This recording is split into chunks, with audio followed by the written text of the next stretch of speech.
ይስጥልኝ ተመልካቾቻችን ከፕራይም ሚዲያ ዜና ፕራይም ተጀምሯል። በዜናዎቻችን የሀገር መከላከያ ሰራዊት የቢዝነስና የስፖርት መረጃዎችን አካተናል። ዜናውን እየመራው አብሬያችሁ ቆይታ የማደርገው ሀናስ ታጥቄ ነኝ። በቅድሚያም ዋና ዜና የትግራይ ክልልን ወደ ልማትና ሰላም ለመመለስ በትናንትናው ዕለት በሰላማዊ መንገድ የስልጣን ርክክብ መደረጉ መንግስት የሰላም መንገድን አማራጭ በማድረግ የወሰደው ትልቅ ውሳኔ ነው ተባለ። ከውጭ በጋዛ የእስራኤል ጥቃትና የእርዳታ መቋረጥ ተግባር ከሰብአዊነት አንጻር ተቃውሞዎችን አስነሳ።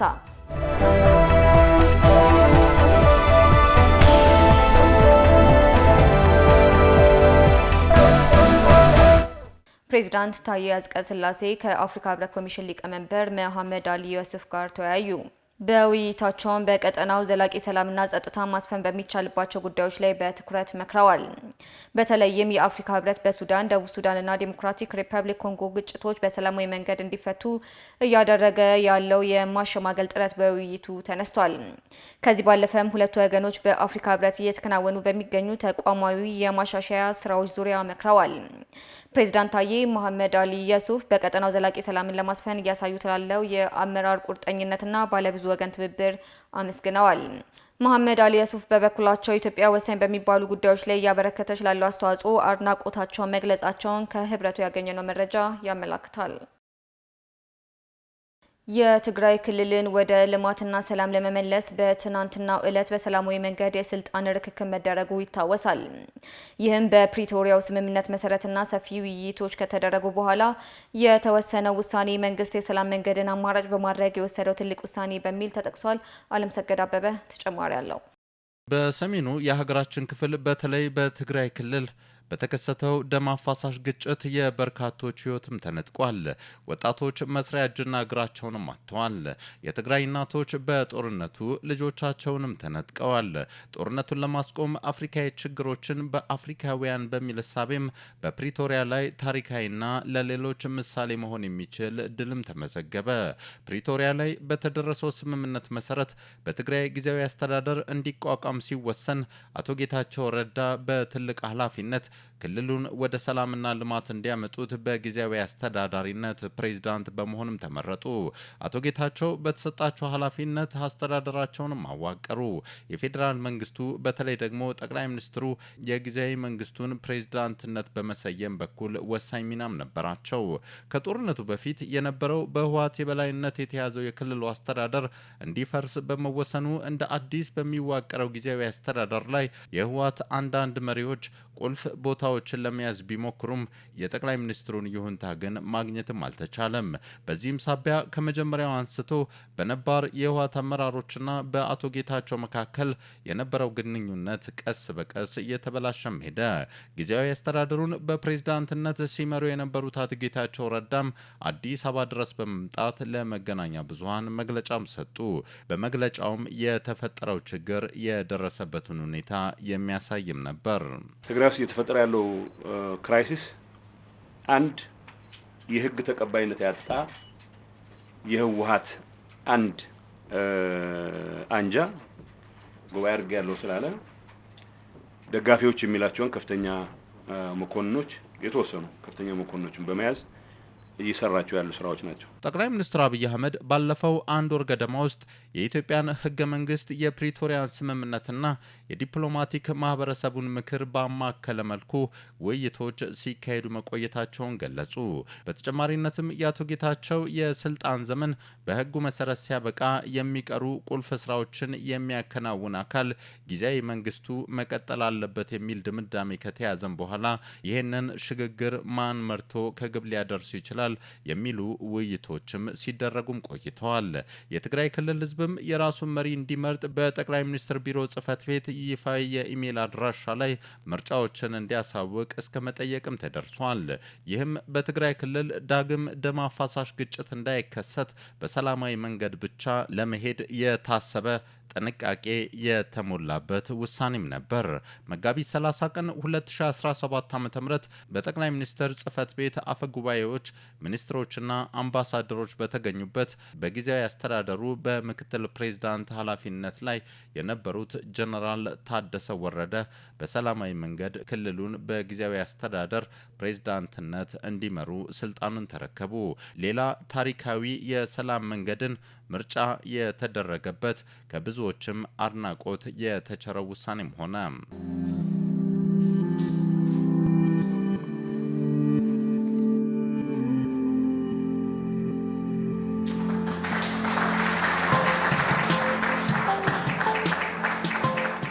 ጠቅላይ ሚኒስትር አብይ አህመድም አዲስ የተሾሙት ጀነራል ታደሰ ወረደ አሁን ትግራይ ውስጥ ያለውን ክፍተት ሞልተው የትግራይን ሕዝብ ወደፊት ሊወስዱ ይችላሉ የሚል እምነት በብዙ አካላት እንደታመንና የትግራይ ሕዝብ የጠማውን ሰላምና ልማት እንደ ሌሎች ወንድሞቹ ወጥቶ የመግባት መሻቱን ለማሳካት ለኢትዮጵያም ለአፍሪካም እጅግ ጠቃሚ የሆነ ነገር ሰርቶ ለማለፍ ታሪክ የሰጣቸውን እድል እንዲጠቀሙበት አጽንኦት በመስጠት የአደራ መልእክታቸውንም አስተላለፉ። የትግራይ ሕዝብ ልክ እንደ ሌሎች ክልሎች መሪ የሚለውን ሰው በምርጫ መርጦ የራሱን አስተዳደር በህዝቡ ይሁንታ እና በህግ አግባብ ሲመሰረት ነው።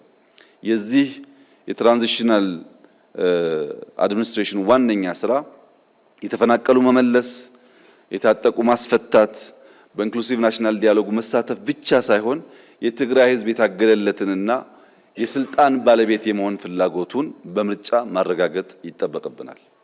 ይህ ህዝብ ለረጅም ጊዜ ለዲሞክራሲ፣ ለሰላም፣ ለልማት የታገለ ብዙ ዋጋ የከፈለ ህዝብ ነው።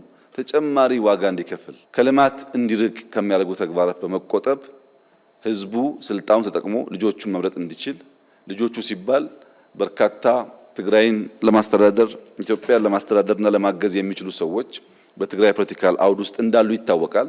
ያንን ግን ምርጫ ማካሄድ ያለበት የትግራይ ህዝብ ስለሆነ ይሄን በማሳካት ረገድ ጀነራል ታደሰ በየቀኑ በተግባር የትግራይን እናቶች፣ ወጣቶች፣ ምሁራን ፍላጎት ለማርካት የበኩላቸውን አስተዋጽኦ እንደሚያደርጉ ሙሉ እምነት አለኝ። በእኛ በኩል እንደተለመደው አስፈላጊውን ድጋፍ እናደርጋለን። ጠቅላይ ሚኒስትር አብይ አህመድ ከዚህ ቀደም ክልሉን በጊዜያዊ አስተዳደር ፕሬዝዳንትነት ላገለገሉት ለአቶ ጌታቸው ረዳ ምስጋናቸውንም አቅርበዋል። የትግራይ ክልል ጊዜያዊ አስተዳደር ፕሬዝዳንት ሌተናል ጀነራል ታደሰም ባለፉት 2 ዓመታት ያልተሰሩ በቀጣይ መሰራት አለባቸው ያሏቸውን ጉዳዮች በመድረኩ ላይ ለተገኙት ታዳሚዎችም አብራርተዋል። ባለፈው ያልሰራናቸው ስራዎች አሉ፣ በጣም ብዙ ናቸው። ቀጣይ መስራት ያለብን ስራዎች አሉ።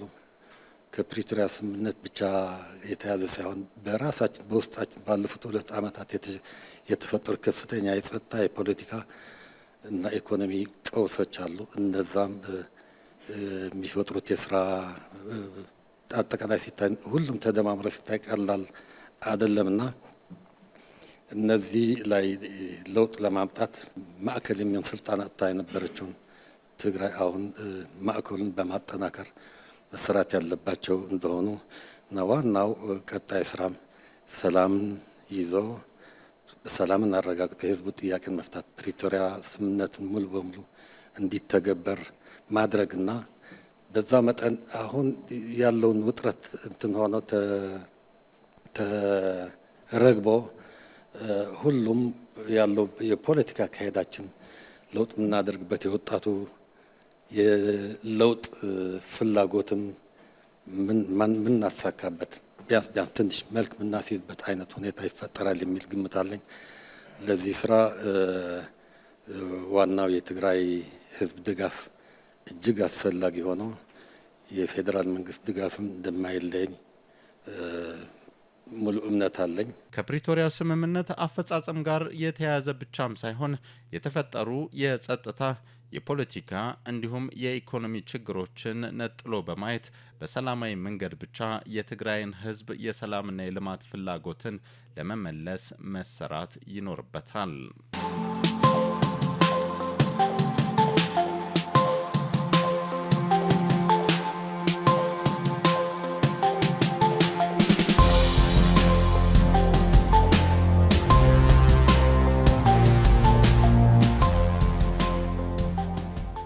አጀንዳ ልየታ ላይ የተሳተፉ የህብረተሰብ ተወካዮች 270 በሀገር አቀፍ ደረጃ ለሀገራዊ ምክክር የሚሳተፉ ተወካዮች መርጠው መጠናቀቁን የምክክር ኮሚሽን ገለጸ።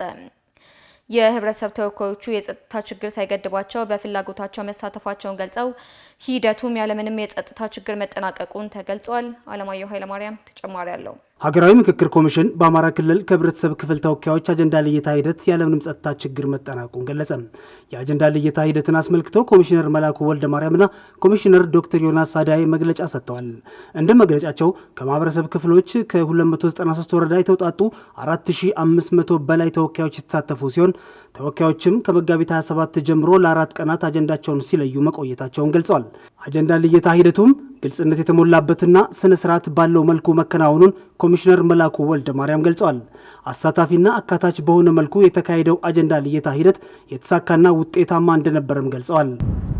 እንዴት አይነት ስነ ስርዓት የተሞላበት ግልጽነት የሰፈነበት ውይይት ሲያካሂዱ እንደነበረ ምን ያህል ለሀገራቸው እንደሚያስቡ ጠንካራ አጀንዳዎችን ያነሱ እንደነበረ አይታችኋል እና በእውነት ይሄ ሂደት አሳታፊ ነበር፣ አካታች ነበር፣ ግልጽነት የተሞላበት ነበር፣ በነጻነት የተካሄደ ነበር። ምክክር ኮሚሽንም የዜጎችን ንቃትን ያየበትና ጠንካራ አጀንዳዎች የተነሱበት በአጠቃላይ ትምህርት ያገኘበት ነው ሲሉም ገልጸውታል። ሁሉም ህብረተሰብ ተወካዮች የጸጥታ ችግር ሳይገድባቸው በፍላጎታቸው መሳተፋቸውን ገልጸው ሂደቱም ያለምንም የጸጥታ ችግር መጠናቀቁን ገልጸዋል እና ዜጎቻችን የት ደረጃ እንደደረሱ ማየት የቻልንበት ነው። በእውነት በመከባበር ነው ሀሳብ ሲሰጡ የነበረው፣ ስርዓት ጠብቀው ነበር ሲነጋገሩ የነበሩት። በእውነት ትምህርት የተማርንበት ሂደት ነው ማለት እንችላለን። ከዚህ የምክክር ሂደት አማራ ክልል ያየነው ነገር ትምህርት ያገኘንበት የዜጎቻችን ንቃት ከፍተኛ እንደሆነ፣ ያለው ችግር ሳይበግራቸው፣ ያለው ፈተና ያለው መከራ ሳይበግራቸው ያንን ዋጥ አድርገው ትልቁን ምስል ነበር የሚያሳዩት። ማለት ሀገራዊ የሆነውን ነገር ነበር የሚያሳዩትና እኔ በዛ በጣም ተደንቄያለሁ እና ያለምንም ችግር ነው የተጠናቀቀው እና የጸጥታም ችግር አልነበረም እና የተለያዩ መልእክቶች የተላለፉበት ነበር። አይ ቲንክ እነዛም መልእክቶች ደግሞ እናንተም ማስተላልፋችኋል። አጀንዳ ልየታ ላይ የተሳተፉት የህብረተሰብ ተወካዮችም 270 በሀገር አቀፍ ደረጃ ለሀገራዊ ምክክር የሚሳተፉ ተወካዮችን መርጠው መጠናቀቁንም አሳውቋል። ኮሚሽነር ዶክተር ዮናስ አዳይ በበኩላቸው ይህ ምክክር ተጀመረ እንጂ አልተጠናቀቀም፣ ምክክሩ መሰረታዊ የዲሞክራሲ ባህል ግንባታ ወሳኝ ስለሆነ ጠንክረን እንሰራለንም ብለዋል። ትልቁ ስራ አልተሰራም፣ ተጀመረ እንጂ ያም በግራስሩት ወይም ደግሞ በመሰረታዊ እርከን ደረጃ የዲሞክራሲ ግንባታ የዲሞክራሲ ባህል ግንባታ ይመደማመጡ፣ መከባበሩ፣ የአንዱ ቁስል ለሌላው ያን ሼር ያደረጉ እየተከባበሩ አንዱ ሌላውን እያከበረ እነዚህ አብሮ የመመካከር የመኖር ያ ህይወት ረጅም ጊዜ የሚወስድ ስለሆነ ያ የባህል ግንባታው የሁላችን የቤት ስራ ነው የሚሆነው። ሀገራዊ ምክክር ለኢትዮጵያ አንድነት፣ ለሀገራዊ መግባባት፣ ለዲሞክራሲ ባህል ልምምድ አስፈላጊ መሆኑንም ተናግረዋል። ሀገራዊ ምክክር ለኢትዮጵያ ሀገራዊ አንድነት፣ ሀገራዊ ምክክር በኢትዮጵያ ውስጥ ለዘላቂ ሰላም፣ ሀገራዊ ምክክር ለሀገራዊ መግባባት፣ ሀገራዊ ምክክር በህዝብና በመንግስት መካከል እምነት ለመፍጠር፣ ሀገራዊ ምክክር በመጨረሻም በኢትዮጵያ ውስጥ ምክክርን ባህል ማድረግ። ኢትዮጵያ በአፍሪካ የዘላቂ ልማት ፎረም ላይ የተሳተፈች መሆኑ ተገለጸ። 11ኛው የአፍሪካ የዘላቂ ልማት ፎረም በኡጋንዳ ካምፓላ መካሄድ ጀምሯል። በፎረሙ ላይ በጠቅላይ ሚኒስትሩ የባህልና ስፖርት ጉዳዮች አማካሪ ሚኒስትር ቀጀላ መርዳሳ የተመራ ልዑክ በአፍሪካ የዘላቂ ልማት ፎረም ላይ የተሳተፈ ይገኛል። ፎረሙ በሳይንስና ማስረጃ ላይ የተመሰረቱ ዘላቂና አካታች የስራ ፈጠራና የኢኮኖሚ እድገት ላይ እንደሚመክር መገለጹን በኡጋንዳ የኢትዮጵያ ኤምባሲ መረጃ አመላክቷል። ፍትህ ሚኒስቴር ከወንጀል መከላከል ጋር በተያያዘ በሀገሪቱ እየተሰሩ ያሉ ስራዎችን ለተለያዩ ሀገራትና ዓለም አቀፍ ተቋማት ተወካዮች አቀረበ። የተባበሩት መንግስታት ድርጅት 15ኛው የወንጀል መከላከልና የወንጀል ፍትህ ኮንግረስ የአፍሪካ አህጉር የቅድመ ዝግጅት ስብሰባ በአዲስ አበባ እየተካሄደ ይገኛል። በዚህ መድረክ ላይ በፍትህ ሚኒስቴር የመንግስት ህግና ፍትህ አገልግሎት ዘርፍ ሚኒስትር ዴኤታ አቶ በላይሁን ይርጋ የተመራ ቡድን በሀገሪቱ ከወንጀል መከላከል ጋር በተያያዘ ፖሊሲና ስትራቴጂ ከመቅረጽ ህጎችን ከማውጣትና ከመተግበር ጀምሮ እየተሰሩ ያሉ ስራዎችን እና በቀጣይ ሊሰሩ በታቀዱ ተግባራት ዙሪያ ለተለያዩ ሀገራትና ዓለም አቀፍ ተቋማት ተወካዮች በማቅረብ የልምድ ልውውጥ ማድረጉም ተገልጿል። የተባበሩት መንግስታት ድርጅት 15ኛው የወንጀል መከላከልና የወንጀል ፍትህ ኮንግረስ እንደ አውሮፓውያን አቆጣጠር በ2026 በተባበሩት አረብ ኤሚሬቶች በአቡዳቢ ይካሄዳል። ሀገር በቀል የማክሮ ኢኮኖሚ ማሻሻያው ለግብርናው ዘርፍ ትልቅ እድል መፍጠሩ ተገለጸ። የግብርና ሚኒስቴር ዶክተር ግርማ አመንቴ ከጌትስ ፋውንዴሽን የስራ ኃላፊዎች ጋር ተወያይተዋል። ሚኒስትሩ በዚህ ወቅት እንዳሉት ሀገር በቀል የማክሮ ኢኮኖሚ ማሻሻያው ለግብርናው ዘርፍ ትልቅ እድል መፍጠሩን ተናግረዋል። የግብርና ዘርፍን ለማሳደግ በትኩረት እየሰራ መሆኑን ጠቁመው ለአብነትም የኩታ ገጠም ልማትን ማስፋፋት፣ የስራ እድል ፈጠራ ማጠናከርና ዘርፉ በቴክኖሎጂ እንዲዘምን ለማድረግ መሰራቱን አንስተዋል። በግብርና ኢንቨስትመንትና በገጠር ልማታዊ ሴፍቲኔት የግብርና ልማት ስራዎች ምርታማነትን ማሳደግ በሚቻልባቸው ጉዳዮች ላይ ውይይት ተደርጓል።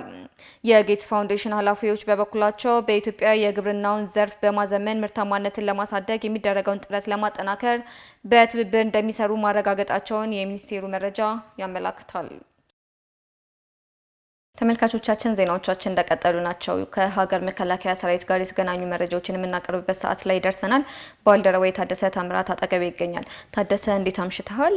የብሔራዊ ደህንነት ምክር ቤት እንግዲህ ዛሬ ባካሄደው ስብሰባ ግምገማዎችን አካሂዶ የተለያዩ አቅጣጫዎችን አስቀምጧል። በመከላከያ በኩል ምን አይነት ግምገማዎች ተካሂዱ፣ ምን አይነት አቅጣጫዎች ተቀመጡ የሚለውን ብትነግረን።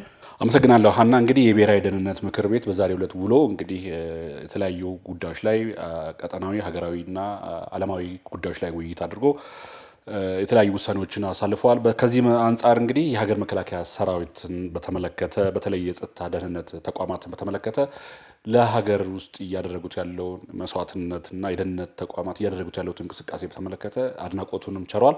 ሌላው በዚህ ላይ ደግሞ ይዤ የቀረብኩት የመከላከያ የ9 ወር የስራ አፈጻጸም በተመለከተ ዜናዎችን ይዣለሁ። እንዲሁም የህግና የመገናኛ ሙያተኞችም ተመርቀዋል። ይህንን ጠቅላላ አድርጌ ይዣለሁ። ታደሰ መቀጠል ትችላለህ። አመሰግናለሁ።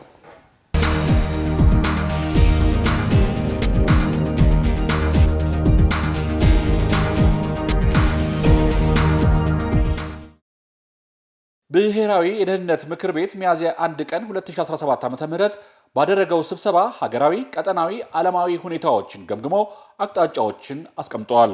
ብሔራዊ የደህንነት ምክር ቤቱ ባደረገው ስብሰባ ላይ ገምግሞ ባስቀመጠው አቅጣጫ መሰረት በተለይ የጸጥታና ደህንነት ተቋማት የሀገርን ሰላምና ደህንነት ለማስጠበቅ እየከፈሉት ያለውን መስዋዕትነት ምክር ቤቱ ያደነቀ ሲሆን የሀገራችን ሁለንተናዊ ብልጽግና እስኪረጋገጥ ድረስ የጀመራችሁትን የአርበኝነት ተግባር ተጠናክሮ እንዲቀጥል ምክር ቤቱ አደራ ብለዋል። የኢትዮጵያ ቀጠናዊ አህጉራዊና ዓለም አቀፋዊ ሚና ይበልጥ እየተጠናከረ መጥቷል ያለው ብሔራዊ ደህንነት ምክር ቤቱ የሰላም የጸጥታና የደህንነት ስራዎችን ይበልጥ አጠናክረን ተቀናጅተንና ተናበን በማከናወን የህዝባችንን እርካታ ለማረጋገጥ ያለንን ዝግጁነት በዚህ አጋጣሚ እናረጋግጣለን ሲል የብሔራዊ ደህንነት ምክር ቤት ሚያዝያ 1 ቀን 2017 ዓ.ም ባወጣው መግለጫ አስታውቋል። የመከላከያ ሚኒስቴር ባለፉት 9 ወራቶች አበረታችና ውጤታማ ተግባራት አከናውነዋል ሲሉ ኢንጂነር አይሻ መሐመድ ተናገሩ። የመከላከያ ሚኒስቴር የ2017 ዓ.ም 9 ወራት የዕቅድ አፈጻጸም ውይይት አድርጓል። የስራ አፈጻጸም ሪፖርቱን ያቀረቡት የሚኒስቴሩ ዕቅድና ሪፖርት ዝግጅት ክትትል ዳይሬክተር ኮሎኔል ፈይሳ ታደሰ በአንዳንድ ክፍሎች ላይ በስራ ሂደት እንቅስቃሴ ውስጥ ካጋጠሙ ችግሮችና ከታዩ ክፍተቶች ውጪ ሁሉም ፈጻሚ አካላት ስራቸውን በትጋት በመፈጸም አበረታች ውጤት መገኘታቸውን ተናግረዋል። ሰራዊቱ ከአዳዲስ ቴክኖሎጂ ጋር በማዋሃድ በአስተማማኝ መልኩ ሰላምን እንዲጠብቅ በማድረግ በኩል ከፍተኛ ተግባራት መከናወኑንም አንስተዋል። የኢንዱስትሪዎች አቅም በማሳደግ ወታደራዊ ዲፕሎማሲን ከፍ በማድረግ የሰው ሀብት አቅምን በማደራጀትና በማዘመን ሀገር ውስጥ እና በውጭ ትምህርታዊ ሙያና ወታደራዊ ስልጠናዎች የመስጠት ስራዎች መተግበራቸውም ተመላክተዋል። የተቋሙን ገጽታ መገንባት፣ የሙስና ወንጀሎች መከላከል፣ ለደንበኞች ፍትሐዊ ዳኝነት አገልግሎት መስጠት፣ የስርዓተ ጾታ ግንዛቤ ማሳደግ፣ በአጠቃላይ ተቋሙ በተሰማራባቸው የስራ ዘርፎች አበረታች ውጤት መገኘቱ በውይይቱ ተገልጸዋል። ከተወያዮቹ የተነሱት ሀሳቦችና ጥያቄዎችን መነሻ በማድረግ ማብራሪያ የሰጡት የመከላከያ ሚኒስትሯ ኢንጂነር አይሻ መሐመድ ባለፉት 9 ወራት የተሰሩ አጠቃላይ የስራ ውጤታማና የሚበረታታ መሆኑን ገልጸው በአራተኛው ሩብ ዓመት ይበልጥ የተሻለ እቅድ አፈጻጸም ውጤታማ ለማስመዝገብ ሁሉም ራሱን ዝግጁ ማድረግና መታተር እንደሚገባውም አመላክተዋል። ፈጻሚ አካላት የተቋሙን ትላላቅ ግቦች መሰረት ያደረገ የእቅድ አፈጻጸም ውጤት ሊኖራቸው እንደሚገባ አሳስበው መከላከያ ታላቅ አቅም ያለው አንጋፋ ተቋም በመሆኑ ሙሉ አቅሙን ተጠቅሞ ወደ ውጤት ለመቀየር ከዚህ በላይ ጠንክሮ መስራት ያስፈልጋል ብለዋል። የምስራቅ እዝ ኮር ለወራት ያሰለጠናቸውን የህግና የመገናኛ ኢንፎርሜሽን ሙያተኞችን አስመረቀ። የምስራቅ እዝ አንድ ኮር ለወራት ያሰለጠናቸውን የህግና እንዲሁም የመገናኛ ኢንፎርሜሽን ሙያተኞች አስመርቋል።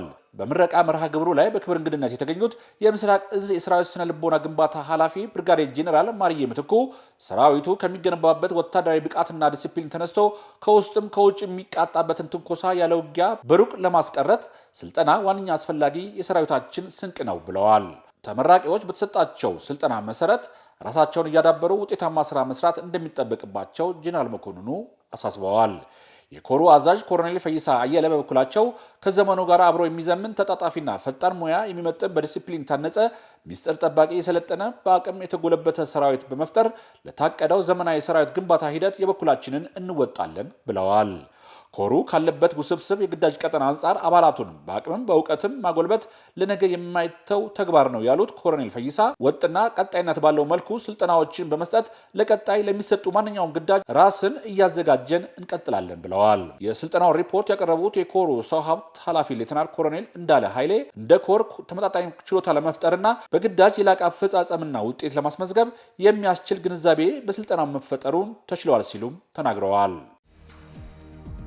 ተመልካቾቻችን ከመከላከያ ምንጮቻችን ያገኘናቸውን ዜና መከላከያ ይህን ይመስላሉ። ከቀሪ የፕራይም ሚዲያ ዜናዎች ጋር መልካም ቆይታ።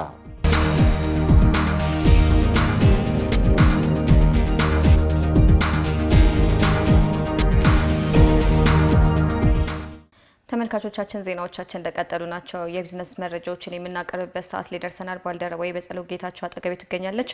በጸሎት እንዴት አምሽተሻል? የንግድና ቀጠናዊ ትስስር ሚኒስቴር እንግዲህ የ9 ወራት እቅድ አፈጻጸም ሪፖርትን ገምግሟልና እዛ ላይ ምን አይነት አዳዲስ ነገሮች ተነስተዋል የሚለውን ብትነግሪኝ። አመሰግናለሁ ሀና። እንግዲህ እንዳልሹ ባለፉት 9 ወራት ከወጪ ንግድ 4.5 ቢሊዮን ዶላር መመዝገቡን የንግድና ቀጠናዊ ትስስር ሚኒስቴር ገልጿል።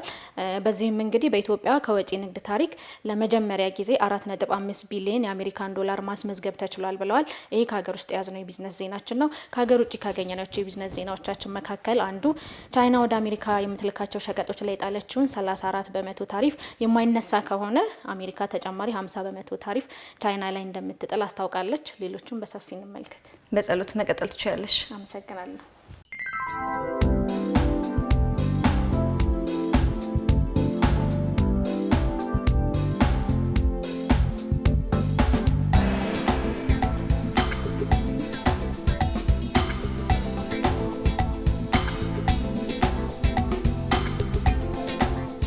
የኔዘርላንድ ባለሀብቶች በኢትዮጵያ ያላቸውን የኢንቨስትመንት ተሳትፎ እንዲያጠናክሩ ተጠየቁ።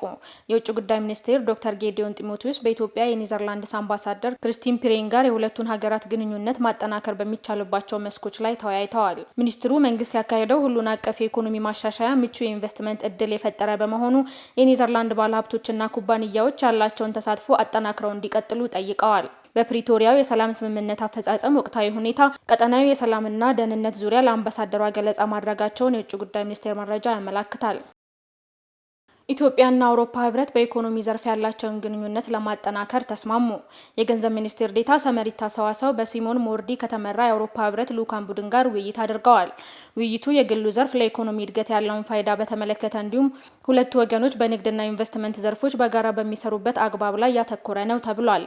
ኢትዮጵያና አውሮፓ ህብረት ግንኙነታቸውን የጀመሩበት 50ኛ ዓመት ምክንያት በማድረግ በተደረገ ውይይት ሁለቱ ወገኖች ትብብራቸውን ለማጠናከር ቁርጠኛ መሆናቸውን አመላክተዋል። ሚኒስትር ዴኤታዋ በውይይታቸው ወቅት ባደረጉት ገለጻ ኢትዮጵያ ያካሄደችው የኢኮኖሚ ፎረም የግሉን ዘርፍ ለማበረታታት ያለመ መሆኑን አንስተዋል። የአውሮፓ ህብረት ልዑክ መሪ ሲሞን ሞርዲ በበኩላቸው ኢትዮጵያና የአውሮፓ ህብረት የነበራቸው ሁለትዮሽ ግንኙነት ወደ ንግድ፣ ዘላቂ የስራ ፈጠራና ኢንቨስትመንት ትብብር ማደጉ ጠቃሚ እንደሆነም አንስተዋል። ባለፉት 9 ወራት ከውጭ ንግድ 4.5 ቢሊዮን ዶላር መመዝገቡ ተገለጸ። የንግድና ቀጠናዊ ትስስር ሚኒስቴር የ9 ወር እቅድ አፈጻጸም ሪፖርት ገምግሟል። የንግድና ቀጠናዊ ትስስር ሚኒስትር ዶክተር ካሳሁን ጎፌ ባለፉት 9 ወራት የንግድ ከባቢውን ምቹ ለማድረግ ሰፋፊ ስራዎች ተከናውነዋል ብለዋል። በዚህም በኢትዮጵያ በውጭ ንግድ ታሪክ ለመጀመሪያ ጊዜ 4.5 ቢሊዮን የአሜሪካን ዶላር ማስመዝገብ ተችሏል ብለዋል። ሚኒስቴር መስሪያ ቤቱ የኑሮ ውድነቱን ለማረጋጋት የሰራው ስራም በ9 ወሩ 374 ተጨማሪ የእሁድ ገበያዎች መፈጠሩንና በአጠቃላይ የእሁድ ገበያ ቁጥር 1476 ማድረስ መቻሉን ገልጸዋል። ከዚህም በተጨማሪ ሚኒስቴር መስሪያ ቤቱ ያልተገቡ የንግድ ስርዓቶችን ለማስቆም በተሰሩ ስራዎች ውጤት ማግኘቱንና ለአብነትም የሲሚንቶ ዋጋ በግማሽ እንዲቀንስ ማድረግ መቻሉን ገልጸዋል። እየተከታተላችሁ ያላችሁት የቢዝነስ ዜናዎቻችንን ነው። አሁን ደግሞ ከሀገር ውጭ ወዳገኘናቸው የቢዝነስ ዜናዎች እናልፋለን። አብራችሁን ቆዩ። የሊቢያ ማዕከላዊ ባንክ የሀገሪቱ ምንዛሪ በ13.3 በመቶ ቀነሰ።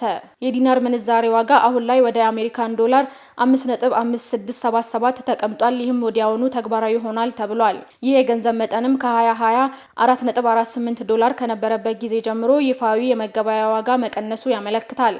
ይህ በእንዲህ እንዳለ ዲናር በጥቁር ገበያ በጣም ዝቅተኛ በሆነ ዋጋ መገበያየቱ ቀጥሏል ነው የተባለው። ይህ መጠን ከቅርብ ወራት ወዲህ በማዕከላዊ ባንክ ቁጥጥር ላይ በተፈጠረው የስልጣን ሹክቻ የዘይት ምርትና የውጭ ንግዱን ቀንሷል። እንደ አውሮፓውያን አቆጣጠር በ2020 የሀገሪቱ የመንግስት ወጪ 46 ቢሊዮን ዶላር ሲሆን የህዝብ ዕዳ ደግሞ ወደ 56 ቢሊዮን ዶላር መድረሱን ማዕከላዊ ባንኩ ገልጿል ሲል የዘገበው አፍሪካን ኒውስ ነው። ትራምፕ ተጨማሪ 50 በመቶ ታሪፍ ቻይና ላይ ለመጣል ዝተዋል። አሜሪካ ቻይና ወደ አሜሪካ የምትልካቸው ሸቀጦች ላይ የጣለችውን 34 በመቶ ታሪፍ የማይነሳ ከሆነ ተጨማሪ 50 በመቶ ታሪፍ ቻይና ላይ እንደምትጥል አስታውቃለች። ትራምፕ ባለፈው ሳምንት ቻይና ላይ ለጣሉት ታሪፍ በምላሹ ቻይና 34 በመቶ ታሪፍ እንደምትጥል አስታውቃለች። ትራምፕ ተጨማሪ 50 በመቶ ታሪፍ ቻይና ላይ ከጣሉ የአሜሪካ ተቋማት ከቻይና የሚያስገቡት ምርት በአጠቃላይ 104 በመቶ ታሪፍ የተጣለበት ይሆናል። ይህም የዓለም ሁለት ትልቅ ምጣኔ ሀብት ሀገራት የንግድ ጦርነት እንዳያባብስ ተሰግቷል። ትራምፕ በትሩዝ ሶሻል ገጻቸው ከቻይና ጋር ስለ ታሪፍ እንድንነጋገር የተያዘው እቅድ ተሰርዟል ብለዋል። ከሌሎች ሀገራት ጋርም ስለ ታሪፍ የሚደረግ ድርድርን ለጊዜው መግታታቸውን አክለዋል። ቻይና የአጸፋ ታሪፍ እንዳትጥል ቢያስጠነቅቁም ቻይና ግን ታሪፍ ለመጣል ወስናለች ሲል የዘገበው ቢቢሲ ነው። የሰዓቱን የቢዝነስ ዜናዎቻችንን ከማጠቃለላችን በፊት የውጭ ምንዛሬን ተከታትለን እንመለስ።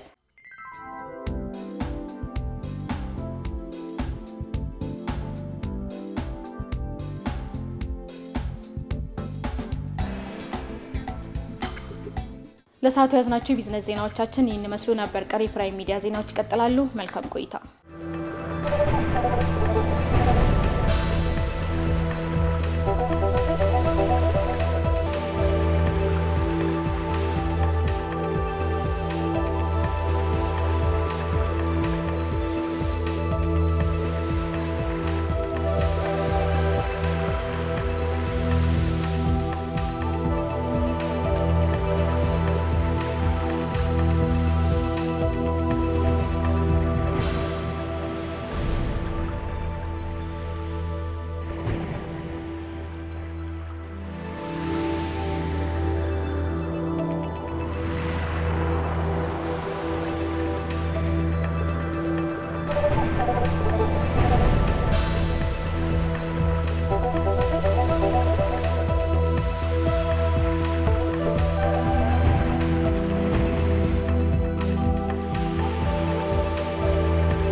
ተመልካቾቻችን ዜናዎቻችን እንደቀጠሉ ናቸው። አሁን ደግሞ ከውጭ ምንጭ ወዳገኘናቸው ዜናዎች እናልፋለን። በዲሞክራቲክ ሪፐብሊክ ኮንጎ መፈንቅለ መንግስት ሙከራ ያደረጉት 3 አሜሪካውያን ዜጎች በአሜሪካ እስር ቤት ውስጥ እንደሚገኙ ተገለጸ። በመስከረም 2004 ከወታደራዊ ፍርድ ቤት የሞት ፍርድ ከተፈረደባቸው በኋላ በፕሬዝዳንት ፌሊክስ ቺሴኪዲ መንግስት ላይ መፈንቅለ መንግስት ለማድረግ የሞከሩት 3 አሜሪካውያን አሁን ተመልሰው በአሜሪካ እስር ቤት እንደሚገኙ ተገልጿል። ከ3ቱ አሜሪካውያን መካከል በኪንሻሳ ፕሬዝዳንት የቤተ መንግስት ላይ ያነጣጠረውን የከሸፈውን መፈንቅለ መንግስት የመራው የ21 ዓመቱ የተቃዋሚው ማርሴል ማላንጋ ልጅ ክርስቲያን ማላንጋ ይገኝበታል። የአሜሪካ የውጭ ጉዳይ ሚኒስቴር ቃል አቀባይ ታሚ ብሩስ በግንቦት 19 የተፈጸመውን ጥቃቶች አጥብቀን እናወግዛለን ያሉ ሲሆን የዲሞክራቲክ ሪፐብሊክ ባለስልጣናት ተጠያቂ የሆኑትን በተገቢው መንገድ ተጠያቂ ለማድረግ እንደግፋለን ብለዋል።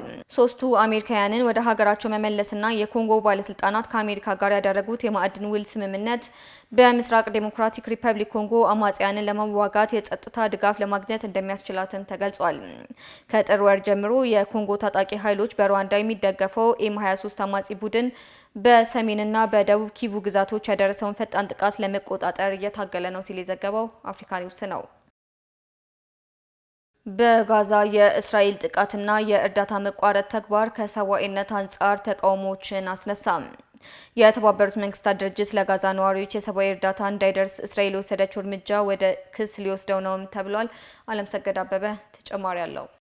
በጋዛ እስራኤል እየወሰደችው ያለውን ጥቃትን ተከትሎ በተለይ ከሰብአዊነት አንጻር በርካታ ተቃውሞዎችን ሲያስነሳም ተመልክተናል። የተባበሩት መንግስታት ድርጅት ለጋዛ ነዋሪዎች የሰብአዊ እርዳታ እንዳይደርስ እስራኤል የወሰደችው እርምጃን መቆጣቱም የሚታወስ ነው። ዛሬ በተሰሙ መረጃዎች ደግሞ ዓለም እስራኤል ላይ በአንድ ድምፅ ተቃውሞውን እንዲያሰማም ጥሪም አቅርቧል። ዓለም እስራኤል በጋዛ ላይ የጣለችውን የእርዳታ እገዳ ላይ እርምጃ እንዲወስድ የረድኤት ተቋማት ሲያሳስቡ ግዛቲቱ የግድያ ሜዳ ሆናለች ሲል የተባበሩት መንግስታት ድርጅት በአንድ ቃልም ገልጾታል። እስራኤል በከበባ ውስጥ ባስገባቻት የጋዛ ግዛት እርዳታ ሙሉ በሙሉ ቀጥ ብሏል፣ እንዲሁም አስፈሪ ደጃፎች ተከፍተዋል ሲሉ የተባበሩት መንግስታት ድርጅት ዋና ጸሐፊ አንቶኒዮ ጉተሬዝም አሳስበዋል። ጋዛ የግድያ ሜዳ ናት። ሰላማዊያን ዜጎች መቋጫ በሌለው የሞት ዑደት ውስጥ ናቸው ሲሉ ማክሰኞ ዕለት የሁኔታውን አስከፊነት መናገራቸውም ተሰምቷል።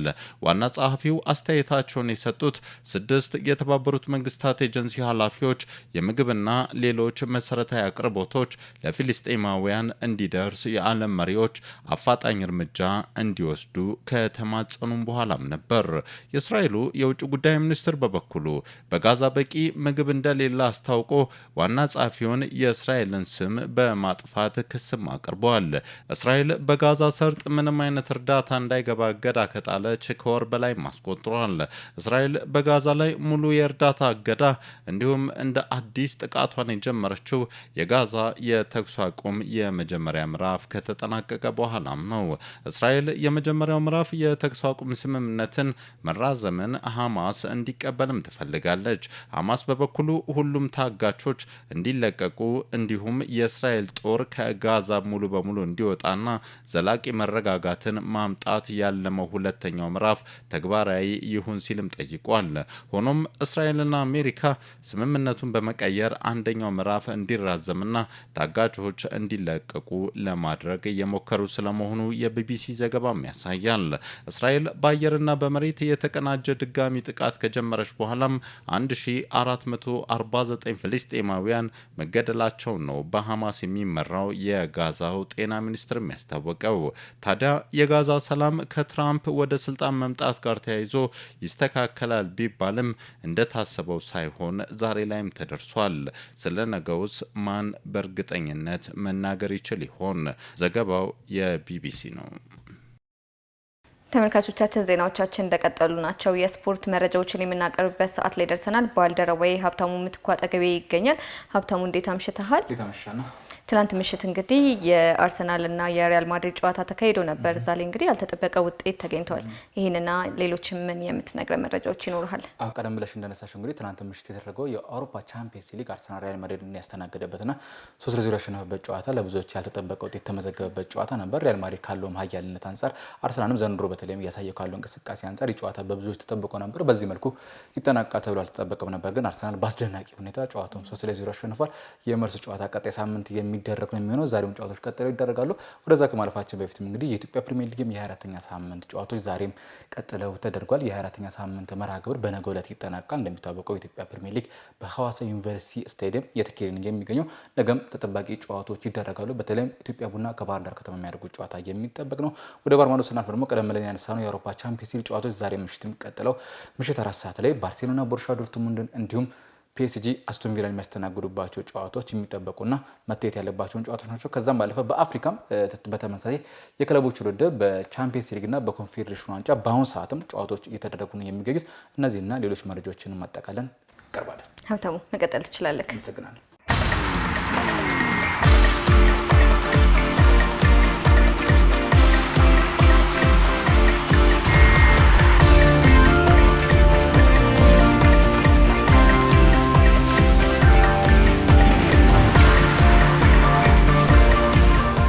የኢትዮጵያ ፕሪሚየር ሊግ የ24ኛ ሳምንት የመጨረሻ ቀን ጨዋታዎች በነገው ዕለት ይደረጋሉ።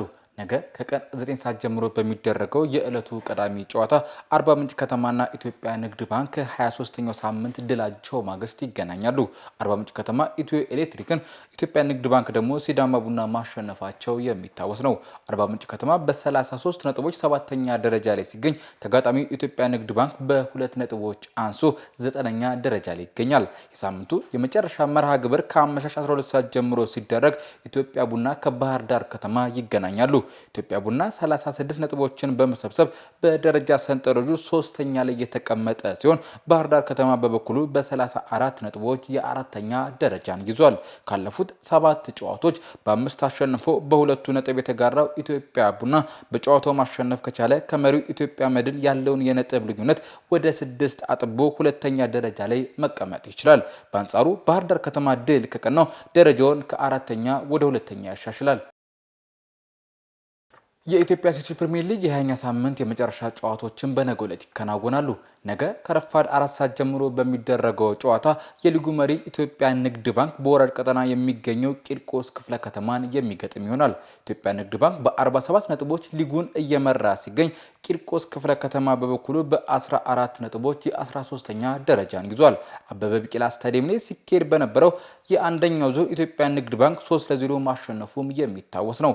ከ10 ሰዓት ጀምሮ በሚደረገው የዕለቱ ሁለተኛና የሳምንቱ የመጨረሻ መርሃ ግብር ደግሞ ሲዳማ ቡና መቻልን ይገጥማል። ሲዳማ ቡና በ34 ነጥቦች 5ኛ ደረጃ ላይ ሲገኝ መቻል በበኩሉ በ31 ነጥቦች 7ኛ ደረጃ ላይ ተቀምጧል። በመጀመሪያው ዙር የተደረገው የሁለቱ ክለቦች ጨዋታ 1-1 በሆነ ውጤት ተጠናቋል። በተያያዘም ዛሬ ረፋድ ላይ በተደረገ ጨዋታ ልደታ ክፍለ ከተማ ሀምበርቹን 2-1 በማሸነፍ ደረጃውን አሻሽሏል። የአፍሪካ ቻምፒየንስ ሊግ እና የኮንፌዴሬሽን ዋንጫ የሩብ ፍጻሜ የመልስ ጨዋታዎች በመከናወን ላይ ናቸው። በቀዳሚነት በሚቀመጠው በቻምፒየንስ ሊጉ ውድድር የደቡብ አፍሪካው ኦርላንዶ ፓይሬትስ እና የአልጄሪያው ኤምሲ አልጀርስ ጨዋታቸውን በማድረግ ላይ ናቸው።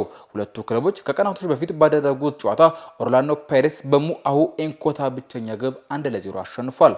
ትናንት ምሽት በተደረጉት ጨዋታዎች አልአህሊ፣ ማሜሎዲ ሰንዳውንስ እና ፒራሚድስ የመጨረሻ አራቱን መቀላቀላቸውን አረጋግጠዋል። በኮንፌዴሬሽን ዋንጫ የዙሩ የመልስ ጨዋታዎች ደግሞ የታንዛኒያው ሲምባ ከግብፁ አልመስሪ ከ10 ሰዓት ጀምሮ ጨዋታቸውን ያደረጉ ሲሆን ከምሽት 1 ሰዓት ጀምሮ ደግሞ የግብፁ ዛማሊክ ከደቡብ አፍሪካው ስቴሌንቦሽ በመጫወት ላይ ናቸው።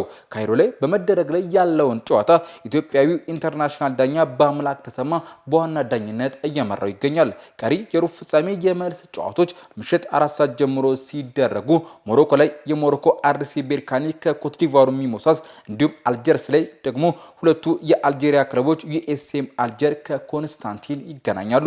በመጀመሪያ ዙር ጨዋታዎች ዛማሊክ ከስቴሌንቦሽ 0-0፣ ኮንስታንቲን ከዩኤስኤም አልጀር 1-1 ሲለያዩ ቤርካኒ ሚሞሳስን 1-0 አሸንፏል። በአውሮፓ ቻምፒየንስ ሊግ የሩብ ፍጻሜ ቀዳሚ ዙር ጨዋታዎች ዛሬ ምሽትም ቀጥለው ይደረጋሉ። ምሽት 4 ሰዓት ጀምሮ በተመሳሳይ ሰዓት ሁለት ጨዋታዎች ሲደረጉ በስፔን ስታዲዮ ኦሎምፒክ ሉዊስ ኮምፓኒስ ላይ ባርሴሎና ቦሩሲያ ዶርትሙንድን ያስተናግዳል። ሁለቱ ክለቦች በውድድር ዘመኑ ለሁለተኛ ጊዜ የሚያደርጉት ጨዋታ ሲሆን በምድብ ጨዋታ ሲግናል ኢዱና ፓርክ ላይ ባርሴሎና 3-2 ማሸነፉ የሚታወስ ነው። አስቀድሞ የረጅም ጊዜ ጉዳት ላይ ካሉት ተጫዋቾች በተጨማሪም ዳኒ ኦልሞና ኢኒጎ ማርቲኔዝ በባርሴሎና በኩል በጉዳት ምክንያት ከምሽቱ ጨዋታ ውጪ የሆኑ ተጫዋቾች ናቸው። ኦስትሪያዊው ኒኮ ሽሎተርቤክ በብቸኝነት ከጨዋታ ውጪ የሆነ የቦሩሲያ ዶርትሙንድ ተጫዋች ነው። ሁለቱ ክለቦች ከዚህ ቀደም በመድረኩ 5 ጊዜ ተገናኝተው ባርሴሎና በ3ቱ ሲያሸንፍ በ2 ነጥብ ተጋርቷል። በተመሳሳይ ሰዓት በሚደረገው ሌላኛው ጨዋታ ፓርክ ዴ ፕሪንሴስ ላይ ፒኤስጂ አስቶን ቪላን ያስተናግዳል። ከቀናት በፊት የፈረንሳይ ሊግ 1 ሻምፒዮን የሆነው ፒኤስጂ በውድድር ዘመኑ ለ4ኛ ጊዜ የእንግሊዝ ክለብን የሚገጥም ይሆናል። አስቶን ቪላ በአውሮፓ መድረክ ውድድሮች በፈረንሳይ ክለቦች ተሸንፎ የማያውቅ ሲሆን ፒኤስጂ ባለፉት 3 የሩብ ፍጻሜ ጨዋታዎች በእንግሊዝ ክለቦች ተሸንፎ ነው ከውድድሮቹ የተሰናበተው። ኡናይ ኤምሬና ሉዊስ ኤንሪኬ ለ11ኛ ጊዜ የሚገናኙበት ጨዋታ ሲሆን ኤንሪኬ በ7ቱ አሸንፎ በአንድ አቻ ሲለያዩ በሁለቱ በኡናይ ኤምሪ አሸንፈዋል። በፒኤስጂ በኩል አምበሉ ማርኪኖስ በቅጣት ሊ ካንግ ኢን ደግሞ በጉዳት ከምሽቱ ጨዋታ ውጪ መሆናቸው የተረጋገጡ ተጫዋቾች ናቸው። በአስቶን ቪላ በኩል ደግሞ አንድሬ ጋርሻና ዶኒል ማለል ባለመመዝገባቸው ሊዮን ቤሊ ደግሞ በጉዳት ምክንያት ከጨዋታው ውጪ መሆናቸው ተረጋግጧል። በተያያዘም ትናንት ምሽት በተደረጉ ጨዋታዎች ኤምሬትስ ላይ ሪያል ማድሪድን ያስተናገደው አርሰናል 3-0 ሲረታ ኢንተር ሚላን በበኩሉ ከሜዳ ውጪ ተጉዞ ባየር ሙኒክን 2-1 አሸንፏል። በቀጣዩ የውድድር ዘመን በአውሮፓ ቻምፒየንስ ሊግ የሚሳተፉ የእንግሊዝ ክለቦች ቁጥር 5 ሆነ። ትናንት ምሽት በቻምፒየንስ ሊጉ ቀዳሚ ዙር የሩብ ፍጻሜ ጨዋታ ኤምሬትስ ላይ ሪያል ማድሪድን ያስተናገደው አርሰናል በአስደናቂ ብቃት 3-0 ማሸነፉ ይታወቃል። የአርሰናልን ድል ተከትሎ የእንግሊዝ የአውሮፓ ቻምፒየንስ ሊግ ኮታ ከፍ በማለቱ በቀጣዩ የውድድር ዘመን በቻምፒየንስ ሊጉ የሚሳተፉ የእንግሊዝ ክለቦች ቁጥር ቢያንስ 5 ሆኗል።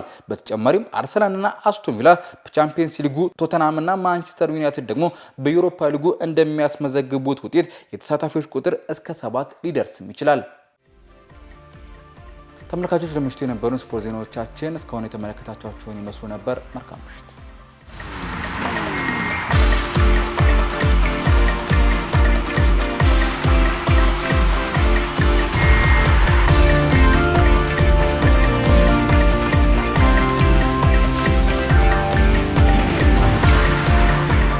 ተመልካቾቻችን ለዛሬ የነበሩን ዜናዎች ይህን ይመስላሉ። አብራችሁን ቆይታ ስላደረጋችሁ እጅግ እናመሰግናለን። ቀሪ የፕራይም ሚዲያ ዝግጅቶች ይቀጥላሉ። በእኔ በኩል መልካም ጊዜ